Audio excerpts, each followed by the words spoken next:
Good morning, good afternoon, or good evening. Today's date is October 11th, 2022, and this episode is number 247 in Generation Z's Unleashing the Kraken series. There is a lot to report on, and we're going to be breaking up all of the articles over the next few days.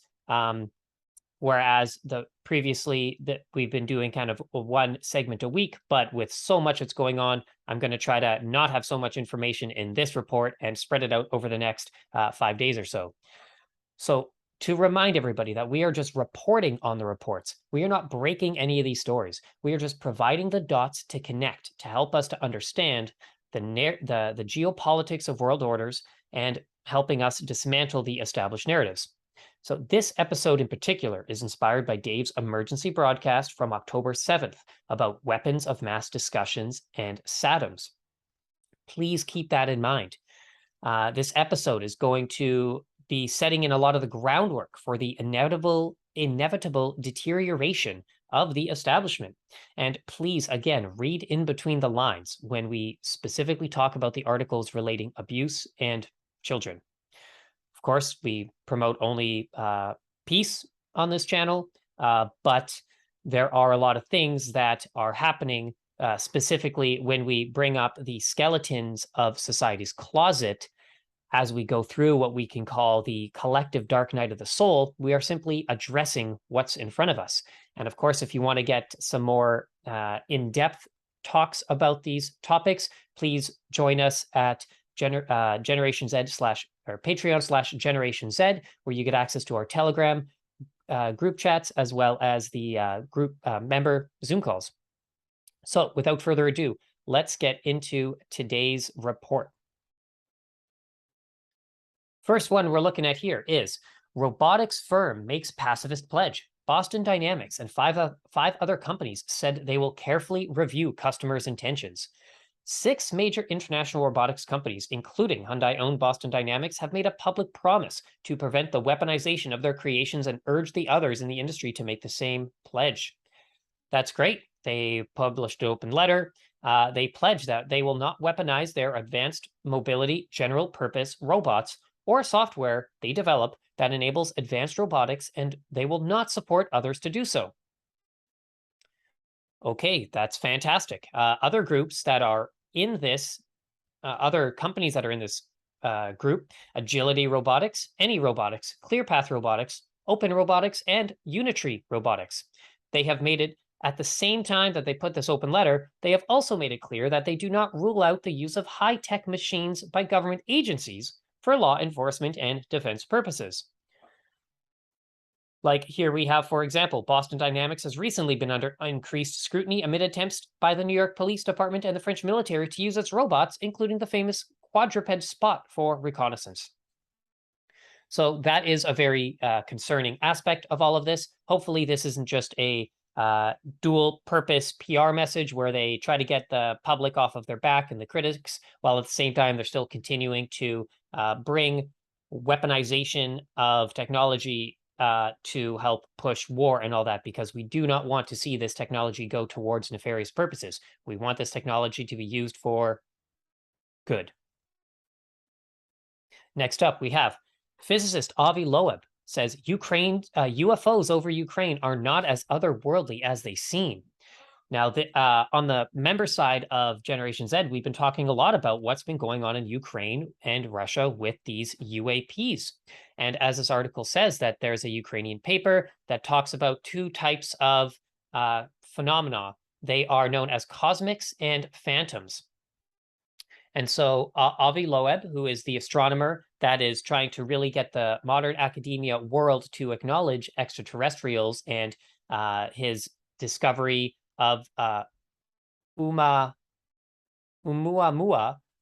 which he says is an alien spacecraft, potentially an alien spacecraft. In this particular situation, though, he is saying that we'll just read it here. My paper provides a quantitative scientific calculation implying that the dark objects identified as phantoms by a team of Ukrainian astronomers are likely artillery shells. Now, sure, that could be legit, but at the same time, he also says that,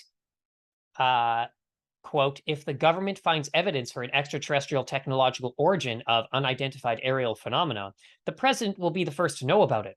But such an event will be no different from the president being the first to know that the most abundant element in the universe is hydrogen. He also goes on to comment about the Wuhan lab and the suppression of scientific information, but just from the perspective of somebody that thinks that the president is going to be the first to know about extraterrestrial technological origin of UAP, well, I think that's a bit naive. And I've listened to him in other interviews as well, and I love what he's bringing to the table, but just that perspective, take it with a grain of salt. Next up, we have from CBC News, a Mi'kmaq astronomer says we should acknowledge we live under Indigenous skies. He says that we've barely scratched the surface when it comes to including Indigenous perspectives in astronomy. I love this idea. As somebody that resides in Canada and with Indigenous blood myself, I really like that there is a push to look into the Indigenous perspectives of astronomy, because we know that so many Indigenous mythology stories actually talk about being from the stars or being from inner Earth. And they've had a vast knowledge of this topic for thousands of years, long before the conventional Western scientific astronomical organizations made such discoveries about the stars. We're not going to read necessarily this article, but this is a very good one to look into, and I'm just very happy that this is getting the attention. This is something that I want to be definitely getting into more with my research. And we're going to include the links of this report in the description of the video. Next up, we have archaeologists discover an 1800-year-old military Medusa medal. Medusa means guardian in ancient Greek, and her likeness was depicted on shields and weapons in ancient times. This is from the Jerusalem Post. If you can see the image here, that is pretty traumatizing, with a decapitated person with these snakes all over their head, and they look like they're in agony for sure. And the number 1800 for the Gen Z original group, pretty much. Keep in mind that number, how often that reoccurs.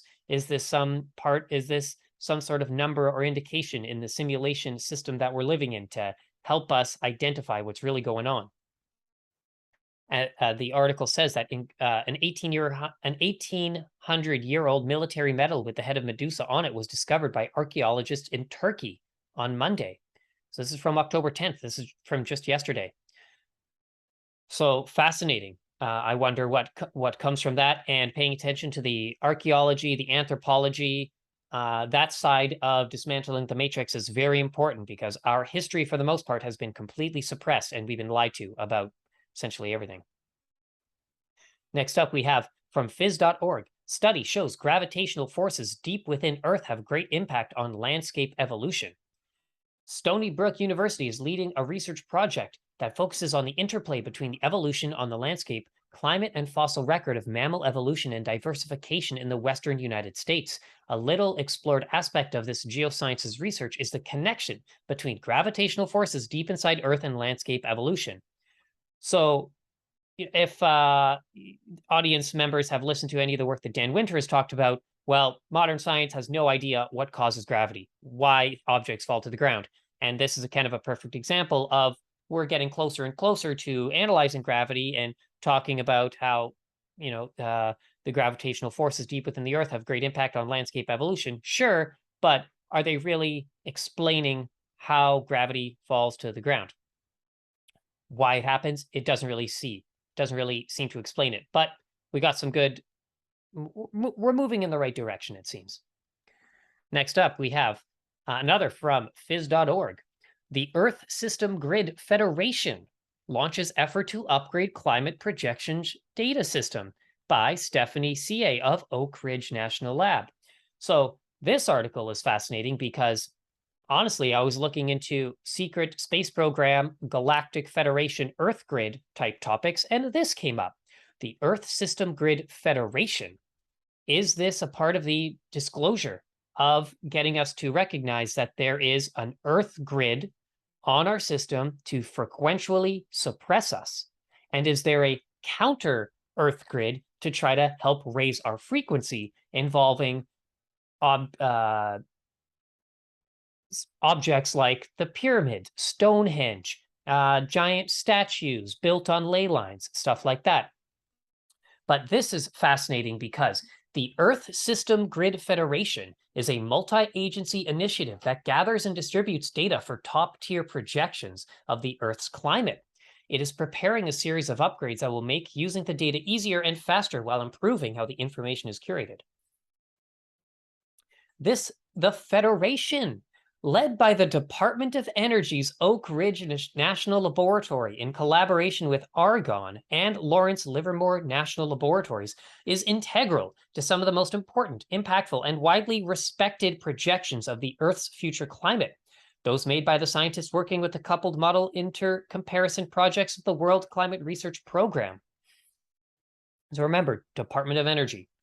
They have, won't say anything more about that, but I find that fascinating, that what this article could be implying when we read in between the lines.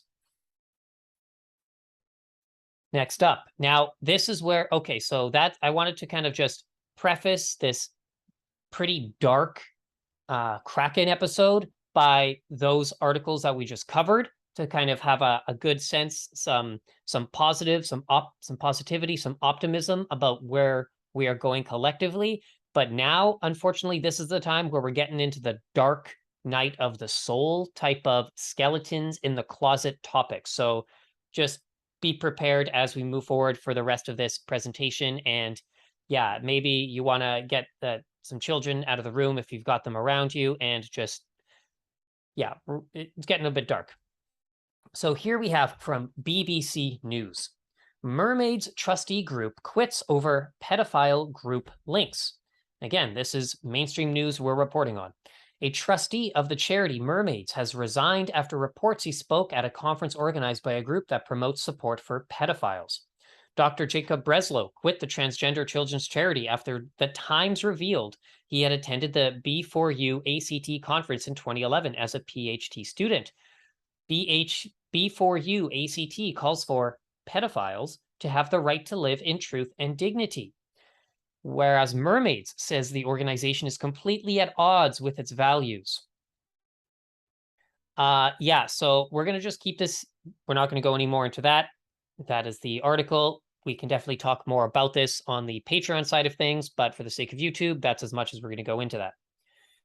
Next up, we have Uvalde schools suspend entire police force after the outrage. Uvalde School District on Friday pulled its embattled campus police force off the job following a wave of new outrage over the hiring of a former state trooper who was part of the hesitant law enforcement response during the May shooting at Robb Elementary School that left 21 dead. Like, what is going on with this? School leaders also put 2 members of the district police department on administrative leave, one of whom chose to retire instead, according to a statement released by the Uvalde Consolidated Independent School District. So, like, this is just baffling. It really is just baffling. And it seems like this whole event has unraveled from the police being told not to go in and save those children, to even punishing the parents that tried to save the children. And now people were being appointed on the board that were involved with not saving the children. This is one of those. This is one of the articles that I was kind of aforementioning about. The narrative is dismantling, and let's just see what continues to happen in power to the Uvalde families who want to get to the truth. Next up, actor tells jury Kevin Spacey abused him when he was 14. Warning, this story contains details of an alleged sexual assault. An actor who's accused Kevin Spacey of making sexual advance on him as a 14-year-old recounted the episode for a New York City jury on Friday, testifying he felt helpless when Spacey climbed on top of him in bed. And Anthony Rapp testified that the then 26-year-old Spacey had invited him to a party at his Upper East Side apartment when both actors were starring on Broadway in 1986. He said after he wandered into a bedroom to watch TV and get away from adults, an intoxicated-looking Spacey joined him after the other guests had left. Yikes. Well, we're not going to go more into that because you can read the article for yourself, but you get the gist of it, and we'll see what happens because this is an actual trial that is going on right now. And yeah, we're keeping up with a theme here, a bit disturbing, I know, but from CTV News, nurse accused of killing 7 babies, attempting to kill 10 others, appears in the United Kingdom court from October 10th. A hospital neonatal nurse accused of killing 7 babies and trying to kill 10 others poisoned 2 infants deliberately with insulin, a British prosecutor said Monday. Lucy Letby, 32, has been charged with murder in the deaths of 5 baby boys and 2 girls and the attempted murder of 5 boys and 5 girls while she worked at the Countess of Chester Hospital in northwest England between 2015 and 2016. Letby earlier pleaded not guilty to the charges. So this is, again, very disturbing, very unsettling, but not unheard of. And for those that have followed the Generation Z content for a while, yeah, we go deep into these sort of topics, and unfortunately, we can't really go farther than that on the public realm of YouTube. But stay tuned for the website that's coming up. And in the meantime, join us on Patreon and Telegram, where we can talk about these things more openly. Next up, yeah, this we're getting pretty controversial, actually. Just to stay on this note, I'm going to jump over to here. Babies know they're trans once born, Harvard-affiliated hospital says. A psychologist at Boston Children's Hospital claimed many kids know their gender seemingly from the womb. Yikes. We're not going to get into that one anymore. Just, make these decisions for yourself. This is a very hot topic, concept. And, I'm not going to comment my opinion one way or the other. Again, you can come join us on a more safe space to talk about those things. Next up, we have Trump calls for an immediate Ukraine peace talks. The former U.S. president says nothing will be left on the planet unless the conflict is settled. I completely agree with that. And it's interesting because it seems like nobody else in the West really wants peace. They just want war.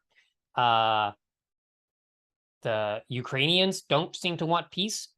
Sorry, I should not say that. The leader of Ukraine, Zelensky, seems to not want peace. Of course, Putin, by invading Ukraine, also seems to not want peace. But I am saying that with the caveat of understanding the context of why there was an invasion of Ukraine to begin with.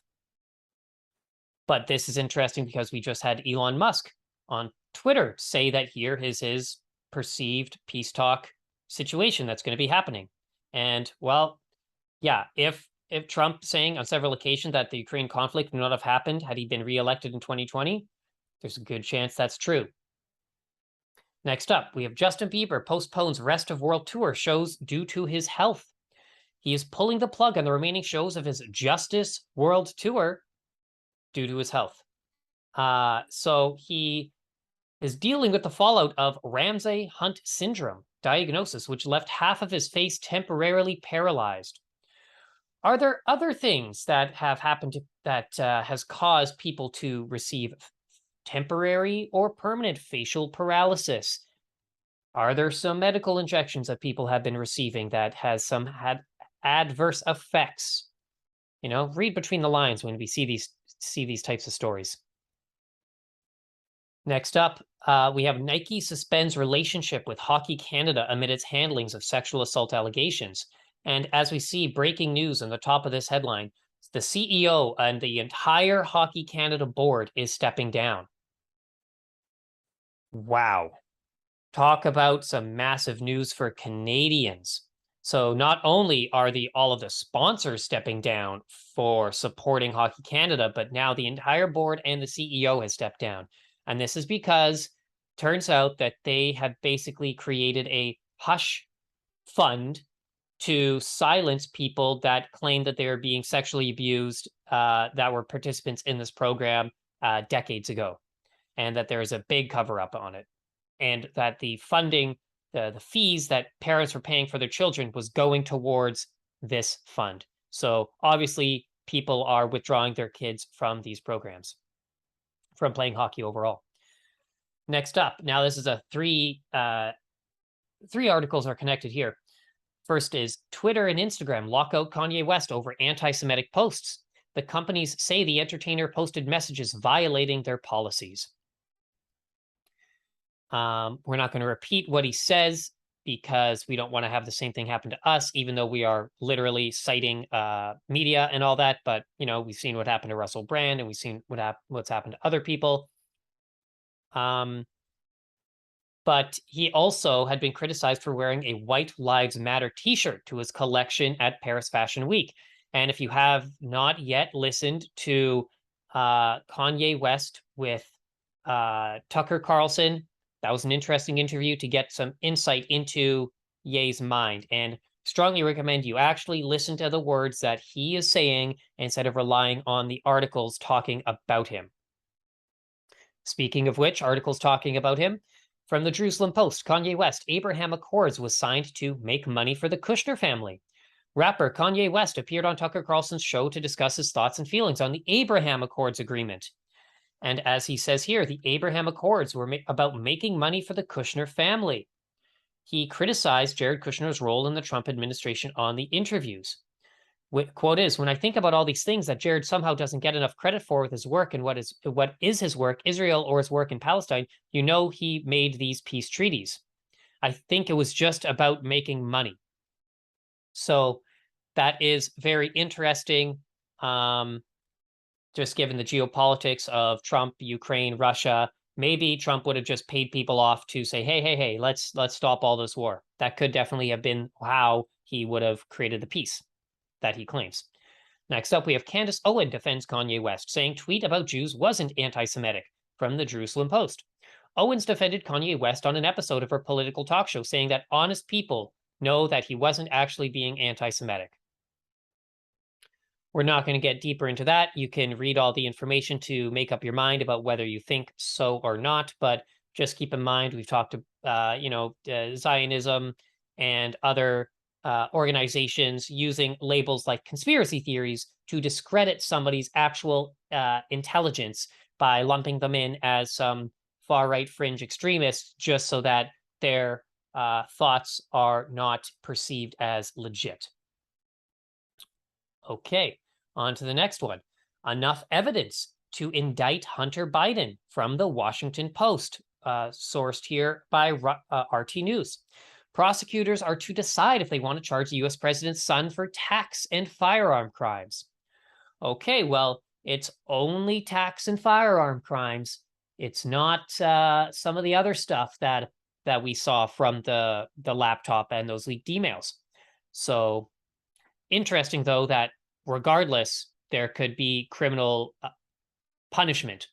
So we will see what happens there.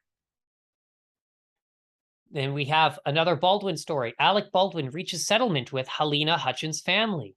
So remember that we just talked about how... oh, my apologies. That was Kevin Spacey. So that was Kevin Spacey. Here we have Alec Baldwin.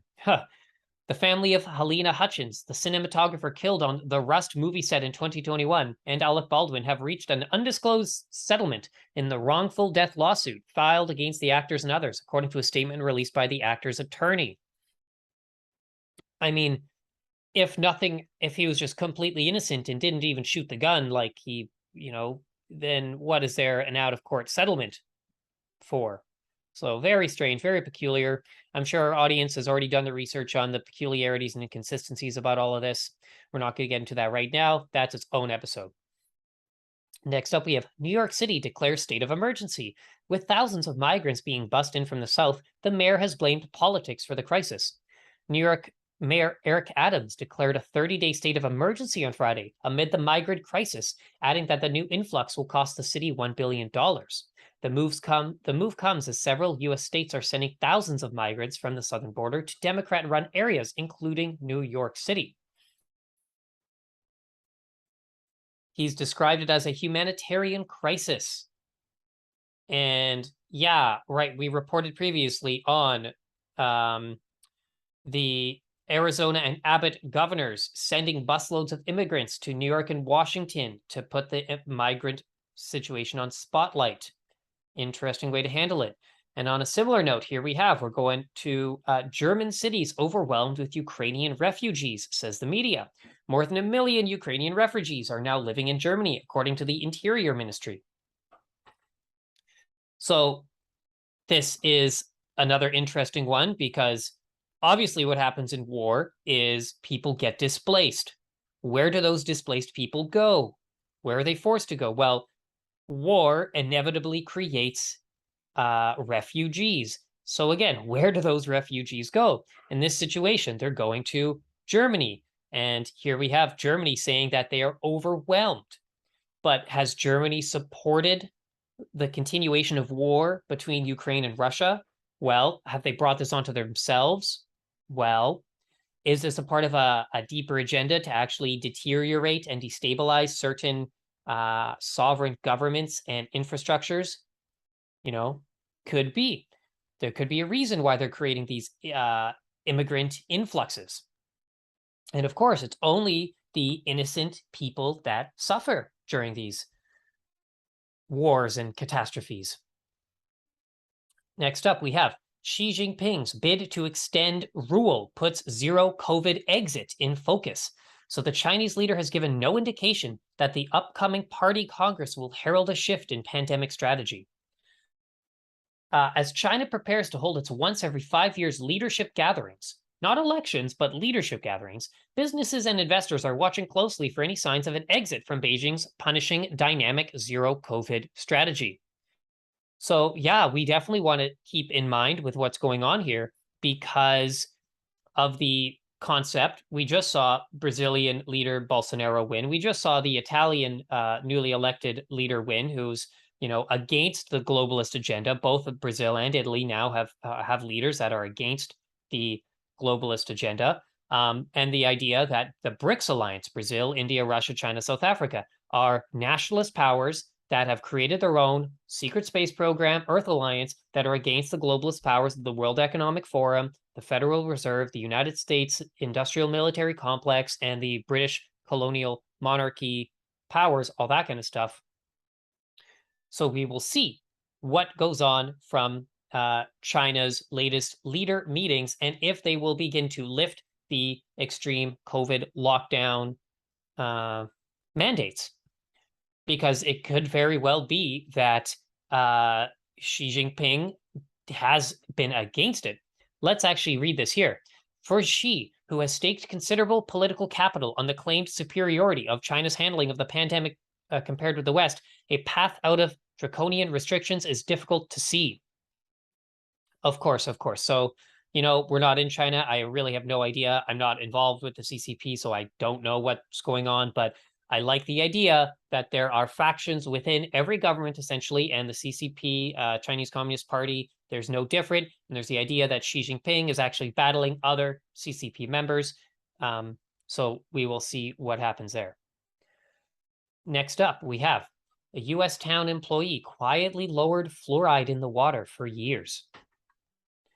Residents of a small community in Vermont were blindsided last month by news that one official in their water department quietly lowered fluoride levels nearly 4 years ago, giving rise to worries about their children's dental health and transparent government, and highlighting the enduring misinformation around water fluoridation. Yeah, so I'm sure that a lot of people on this channel are familiar with the idea that fluoride, they put in the water supply, but dentists say that it's to help your teeth strength, but there's a lot of other science that says that fluoride calcifies your pineal gland, which is, I guess, misinformation in this part. But we know that actually a lot of European countries do not put fluoride in their water for whatever reason. But just to counteract what this article is talking about and how it's slanting to make it seem like they, let's actually just read here before we go on. The mineral fluoride was first added to public water in Grand Rapids, Michigan in 1945. Now it's commonplace, although more prevalent in some states than others. Oregon, New Jersey, and Hawaii have the lowest percentage of residents with fluoridated water, according to the United Health Foundation. I personally don't like drinking tap water. That might just be me, though. But here we have Harvard Public Health, a magazine of the Harvard T.H. Chan School of Public Health from spring 2016. Is fluoridated drinking water safe? Countries that do not fluoridate the water also have seen big drops in the rate of cavities. Yeah. So it's prevented tooth decay. I actually meant to grab a different article other than this one, so my apologies, because the one that I wanted to talk about was referencing the cognitive decline of kids and linking it to fluoride, and it was from Harvard. So, oh well, not going to go deeper into that, but I'm sure the people that are at least watching this channel, if you don't know anything about this topic, you definitely should look into it. Now, okay, here's another article that we've got that is pretty disturbing. And again, read between the lines. Here we have Thais. So people from Thailand mourn dozens, mainly kids killed in a daycare attack.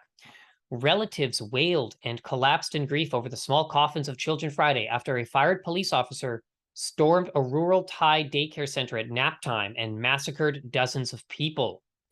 Thailand's deadliest mass shooting killing left virtually no one untouched in the small community nestled among rice paddies in one of the nation's poorest regions.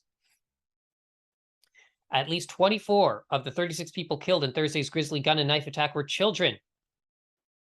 Awful. Very disturbing. Very sad. And yeah, interesting that it was a former police officer. Similar to Japan, we saw Shinzo Abe's assassin was a former naval officer. A lot of these incidences involving kids and killing are former authority officials. Could they be MK Ultra? Could they be Manchurian Candidate? Could they be direct energy weapon induced? Was this event real to begin with? Well, here we have CNN apologizes for entering Thai massacre, cite after criticism. CNN journalists went into the preschool where 24 children were killed and filmed the scene without official permission.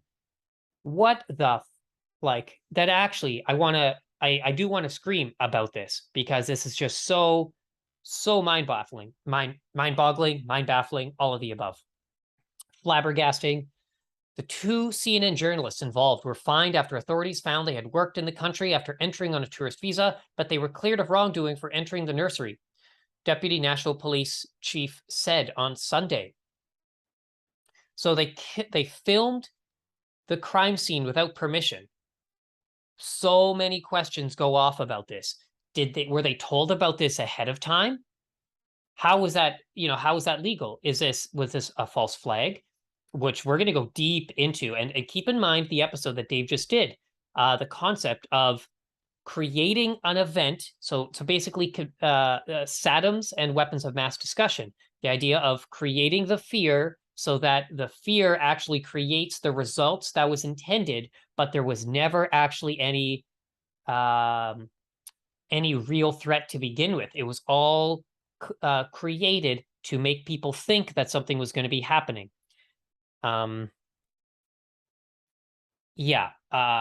But we obviously have to see, and at the very least, this is absolute unethical behavior, insensitive. It is just brutal that these journalists would go in and do there, assuming that this is an authentic and legitimate story. But of course, we have to be vigilant with maybe they got a tip off that it was going to be happening and that it was planned, because the deep state's getting to the point where they're not fooling around with these things anymore, just like Uvalde and the school that we talked about earlier in this episode. Okay, so that was the last article of the really deep stuff. Now this is going to be, we're wrapping up this segment, and thank you so much for being here with me. I know that these segments are longer than the Krakens that you were used to when Dave was doing it, but as as a new kind of co-host and researcher with the program, I've got my own way of presenting these ideas. So we're concluding this presentation, this report, with a dive into Canada. And because I live in Canada, this is very pertinent to me. We're going to breeze through this, though, even though we've got quite a few stories to cover. We're helping you paint a picture of all of these things going on. And I know it's a lot of information, but hopefully it is helpful and you enjoy it. So thank you so much for your ongoing support in the comment sections. I really appreciate it. Let's conclude here with Canada. Facing foreign conflicts, domestic disasters, Canada's top soldier worries about readiness.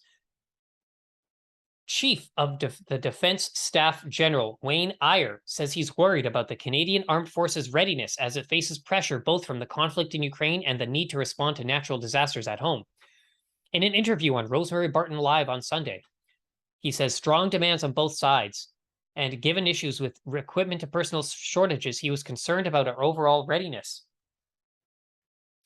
This is very fascinating because as we will see, I will go to this other article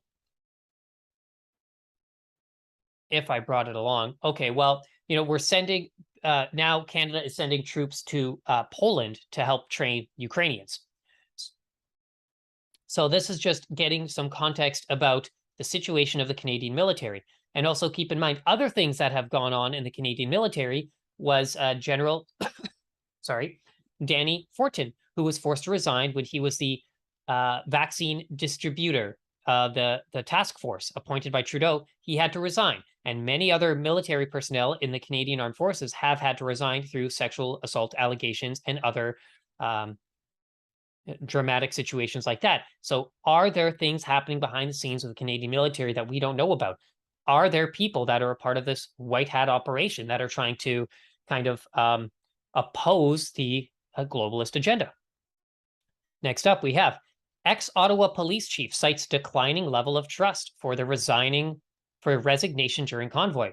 The quote is, when trust starts to leave policing, that increases public safety risk. So that was from Peter Slowly. So Peter Slowly says he resigned as chief of the Ottawa Police Services in the middle of the Freedom Convoy crisis, partly because he feared eroded trust in his leadership was delaying extra officers from other jurisdictions. He resigned 19 days into the lengthy occupation of parts of downtown Ottawa. And yeah, remember the whole Freedom Convoy thing?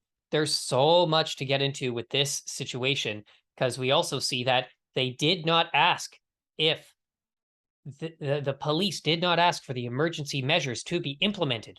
He said he did not ask for the act, but doing so was very, very helpful in unlocking other tools to end the protest. In particular, the ability for police to clear out people on foot before moving protest trucks out of the core. Holy moly. So just another dot in understanding the whole context of the narrative that we're being told and how it is falling apart. Here we have Trudeau expected to testify at the emergencies inquiry. Prime Minister's office says it's to take place on October 13th and wrap up in November. So I will definitely be including this in my reports in the coming days. We will see what he says. But we've already seen many other police and authority figures say they never requested the Emergency Measures Act to be enacted, which literally contradicts the ministers of the Canadian government. Here we have Canadian officials have met with the Taliban more than a dozen times since Kabul fell. Ottawa has been pressing the Taliban for months on women's rights fighting terrorism. Canadian government officials have met with representatives of the Taliban on at least 13 occasions in Qatar since it swept to power in Afghanistan in August 2021, documents obtained by CBC News reveal. So, how many of these government officials that have flown to Qatar are producing carbon emissions? How many of them have supported the carbon tax? How many of them are blaming climate change for what's going on, blaming carbon emissions and climate change, yet they are themselves still flying in these private jets all over the world? And also, to go back to Trump's idea about peace with Ukraine, and Kanye West talking about Kushner, peace talks, just all about money. How much of this is all about money? How much as these Canadians go into the Qatari government just receiving a bunch of money and then go, okay, this is what we want. Like how we saw Prince Charles receive $1 million of donations from the Qatari government. Oh, now King Charles. Oh, are we going to be talking about that one anytime soon? But anyway, this is very interesting with the Canadian government and the Taliban. Next up, we have the MPs Grill Hockey Canada chair over secretive multi-million-dollar payout to sexual assault victim. This is what I was talking about earlier. And we saw that just now the CEO and the whole board of Hockey Canada has stepped down because they had a secretive multi-million-dollar payout to sexual assault victims. Wow. Holy moly, this is big. And it is horrible because this is directly about children. So, yeah, this is a lot of skeletons in the Canadian closets are coming out here. Very shadowy, very disgusting, very disturbing. So we will see what happens to Canada. Now, let's just also read here that NDP MP Peter Julian accused Hockey Canada of weaponizing non-disclosure agreements to silent victims of abuse. He also attacked the governing body over lavish board dinners that reportedly have cost in excess of $5,000 and handing out 3,000 rings to each of the group's 9 board members whenever a national team won a championship. Wow. Wow, wow, wow. This is a very, very, disturbing article. And please, we'll include the description in this, the link to this article in the description of this video. And another Canadian one here, we have cabinet documents should be reviewed to ensure government isn't hiding things from the public. The watchdog says officials should be held accountable if departments don't respect the rules. Sure, fair enough. The article says secret cabinet documents should be reviewed to verify that they are truly cabinet confidences and not an attempt to shield government records from the Access to Information law. Canada's Access to Information watchdog told members of Parliament Wednesday. Holy. So, yeah, please hold them accountable. Make sure that they're telling the truth. Make sure that they're not just covering up the facts. And, oh, by the way, can we talk about the lab leak stuff that the Canadian government has been suppressing because of their affiliations with the Wuhan lab and Harvard and Charles Lieber and all of that? Oof. Doesn't seem like it. Oh, and here we have another one. Government moves to dismiss class action lawsuit filed by Black civil service employees. The motion to strike the class action suit claims court does not have jurisdiction. This is in Canada. The federal government has filed a court calling on a judge to dismiss a class action lawsuit filed by Black civil service employees on jurisdictional grounds. The proposed class action, launched in December 2020, accuses the federal government of systemic racism, discrimination, and employee exclusion. It alleges that since the 1970s, roughly 30,000 Black civil service employees have lost out on opportunities and benefits afforded to others based on their race. Well, this is very interesting that the Canadian government is just trying to hush some people that are upset about feeling like they're being discriminated against. Meanwhile, I thought that this is a woke Canadian government that is all about equality and, equal rights, things like that, being pro-LGBTQT and pro-feminist. Yet now they're kind of trying to hush these Black Canadians that feel discriminated against. Well, that is interesting, and we'll see. It's probably going to end out with a out-of-court class action settlement. We'll see. Let's just see what my time is here. Well, I think that I'm almost at the hour mark, and thank you so much for bearing with me. I've just got a few more that we're going to go through here. Actually, I will just end with these last. We'll just end with this last one here because we've already covered so much. But again, thank you so much for being here with me. The last article we're looking at is from the Counter Signal. And the Counter Signal, according to mainstream news outlets, is a far-right news outlet. So just keep that in mind as we do this report. So their report says that they've exposed a $105 million liberal partnership with the World Economic Forum. Conservative member of parliament and two-time leadership contender Leslyn Lewis uncovered the admission in an order paper question signed by Transportation Minister Omar Al-Gabra. In the response, Transport Canada admitted that the World Economic Forum is one of several partners for the federal government's Known Traveller Digital Identity, the KTDI project, which will cost $105 million over 5 years. She says it's no longer a conspiracy theory, it's a contractual fact. It's a contractual fact. Okay, well, that's where we're going to end here because this is just painting. That's a bit of a bombshell, and that's again connecting the geopolitics of world orders with the fascist corporatocracy, the biosurveillance state, all of those things. And again, there was a lot of dark reporting on the nefariousness of the underbelly of society with abuse, with children, with these seemingly potential false flag events, or they were real events that unfortunately children are being harmed. But there we have it. And we're trying to report these things with some light, some pro peace, some positivity, because yes, these topics can weigh you down, but you know, these are just things that we just have to address and look at. But thank you so much for joining us, and see you all again very, very soon. Have a great day.